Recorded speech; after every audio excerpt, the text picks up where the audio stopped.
শেষ করে নেই।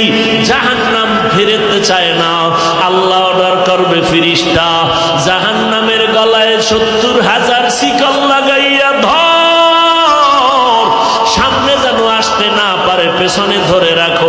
70,000 শিকল লাগাইয়া এক একটা শিকলের গোড়ায় 70,000 ফেরেশতা ধরে টানবে। জাহান্নামকে পেছনে ধরে রাখতে পারবে না।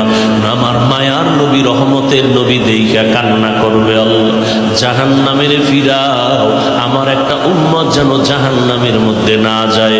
আল্লাহ বলবে ফেরেশতা এদিকে আয়, একটু পানি দিয়া বলবে জাহান্নামের মধ্যে একটা ছিটাইয়া দিয়া দাও। ফেরেশতারা আল্লাহর হাতে কুদরতের পানিটা নিয়ে যখন দিবে, জাহান্নাম দ্রুত পেছনে দৌড়াইতে থাকবে। ফেরেশতারা বলবে আল্লাহ 70,000 শিকল লাগাইয়া যেই জাহান্নামকে ধরে রাখতে পারি না, এমন একটু পানি তুমি দিয়েছো, সাথে সাথে জাহান্নাম দৌড়ায় গেল। এটা কেমন বরকতের পানি? এটা কি কাউসারের পানি, নাকি জমজমের পানি, নাকি আবে হায়াতের পানি, না দুনিয়ার কোন সমুদ্রের পানি, বৃষ্টির পানি? আল্লাহ বলবেন না না ফেরেশতারা, এটা ওই পানি না, হাউজে কাউসারের পানিও না, জমজমের পানিও না, এটা আবে হায়াতের পানিও না, এটা সমুদ্রের পানিও না, এটা বৃষ্টির পানিও না।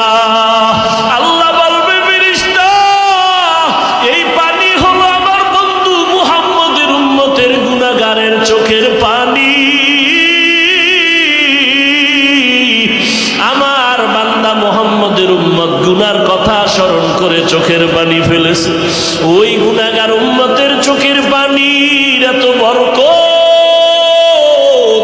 আল্লাহ কয় বেশি করে কান্না করো, কম কম হাসো। নবী বলেন এক ফোঁটা চোখের পানি ছেড়ে কাঁদো।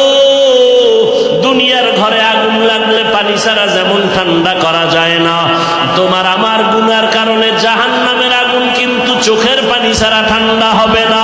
ও যুবকেরা, ও বৃদ্ধ বাবাজিরা, ও পর্দার আড়ালের আম্মা জানেরা, দুনিয়াতে সূর্যের গরম সইতে পারি না। বিছানায় যখন ঘুমাইতে যাই মশারি টানাইয়া ঘুমাই, মশায় কামড়াইলে ঘুমাইতে পারবো না। গুনাহ নিয়ে কবরে গেলে মশারি কই পাবি?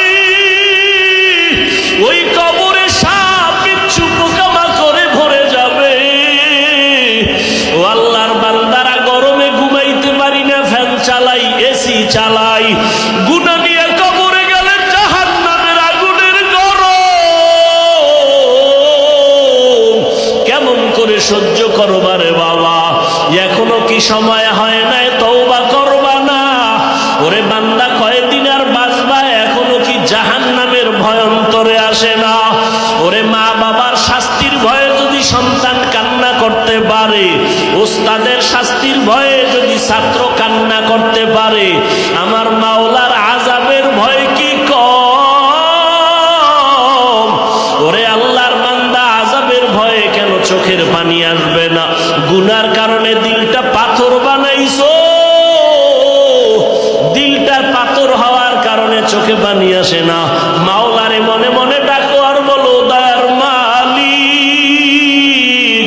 দিলটা নরম বানায় দাও, কান্নাওয়ালা চক্ষু দান করো আল্লাহ।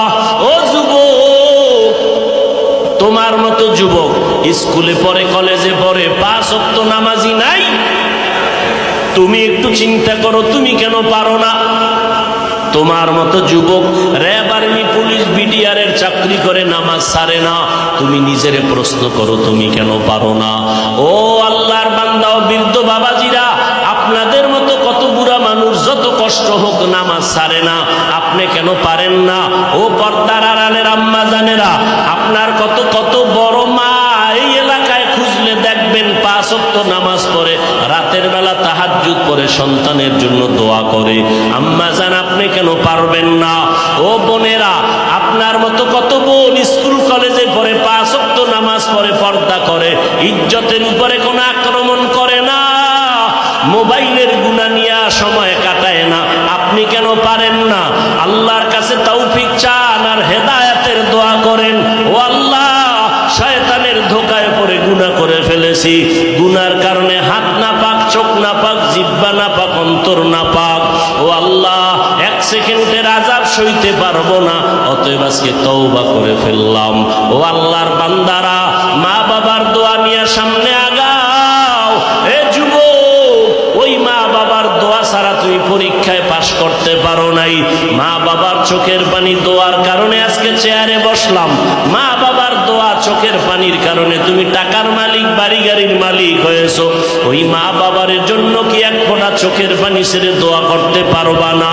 যাদের মা বাবা বেঁচে আছে দোয়া নাও, মা বাবার দোয়া নিয়ে সামনে আগাও, ওলামায়ে কেরামের পরামর্শ নিয়ে আগাও। আল্লাহর কাছে মনে